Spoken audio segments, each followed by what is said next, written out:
ស្ដីលោកកូនទាំងអស់គ្នាចឹងថ្ងៃនេះយើងតមកតពីមេរៀនរបស់យើងកាលពីថ្ងៃមុនចឹងថ្ងៃនេះយើងរៀនមេរៀនទី2ដដែលរំលឹកព្យញ្ជនៈសំស្រាក់តថបផសហឡអទឿតអឿទឿតអឿទឿថាថអាថាថអាថា3បអី3បអី3បោបអាវបោបអាវបោផុសផអូផុសផអូផុសសេះសអេសេះសអេសេះហើហអាហើរហើ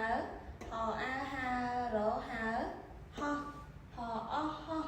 ហអោហោះឡូឡអូឡូឡអូឡូអ៊ំអ៊ំអ៊ំអ៊ំអ៊ំតោះទាំងអស់គ្នាចាំកូនអានពាក្យជាមួយនឹងគ្រូម្ដងទៀតទឿថា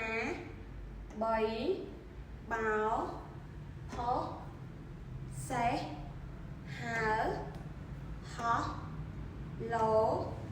អ៊ំចាអរគុណច្រើនទាំងអស់គ្នាចឹងយើងជួបគ្នានៅម៉ោងក្រោយបន្ថែមទៀត